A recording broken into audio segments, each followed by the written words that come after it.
Inilah Injil Yesus Kristus menurut Santo Matius. Dimuliakanlah Tuhan.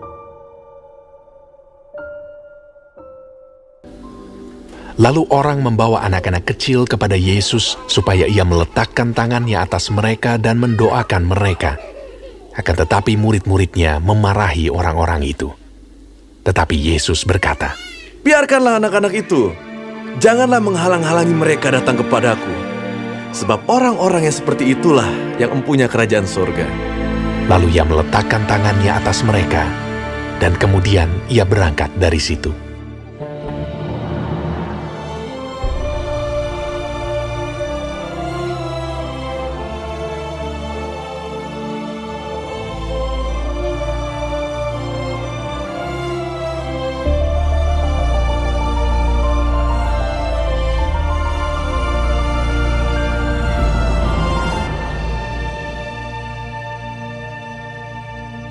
Demikianlah Injil Tuhan.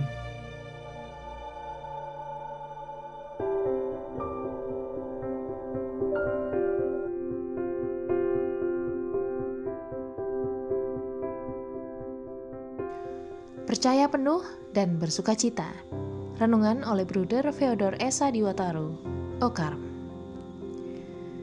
Sahabat Cafe Rohani, ketika masih berada di bangku SMP, saya seringkali memperhatikan anak-anak kecil yang sedang mengantri untuk menerima komuni batuk atau berkat dari Romo saat perayaan Ekaristi.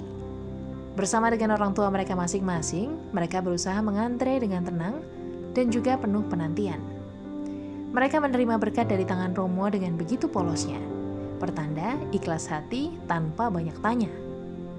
Lalu mereka mengakhiri rangkaian tersebut dengan berdoa di depan patung Bunda Maria yang ada di salah satu sisi gereja. Mereka membuat tanda salib dengan jelas dan berdoa dengan khusyuk, seakan mereka sungguh sedang berbicara pada Tuhan. Buat saya, fenomena sederhana macam ini cukup membuat terkagum-kagum. Sebenarnya saya merasa bahwa anak-anak kecil ini hanyalah menjalankan apa yang diperintahkan oleh orang tua mereka, karena mereka sendiri umumnya belum mengerti makna dan maksud dari komuni batuk tadi secara utuh. Tapi disitulah kehebatan mereka. Mereka datang dan percaya begitu saja tanpa pertanyaan apapun. Mungkin tidak seperti kita, orang-orang dewasa yang penuh pertimbangan dan kecurigaan. Anak-anak kecil pada awalnya sudah merasa yakin bahwa hidup mereka ditujukan kepada pribadi yang pasti baik, yaitu Allah sendiri. Hal ini adalah sikap awali yang penting dalam perjalanan hidup beriman kita. Sahabat Cafe Rohani, Injil hari ini juga hendak mengajak kita untuk meneladani sikap hidup dari anak kecil. Lugu dan polos bukan berarti tidak memiliki isi, tapi hendak menunjukkan sukacita, dapat menerima segalanya. Sukacita karena bersyukur dan percaya penuh bahwa hidup kita sudah dipenuhi oleh Bapa kita yang ada di surga. Paus Fransiskus juga menyatakan hal yang sama. Sukacita harus menjadi identitas orang Kristen, karena kita adalah orang yang mengungkapkan wajah Yesus sendiri. Selamat menikmati menu hari ini.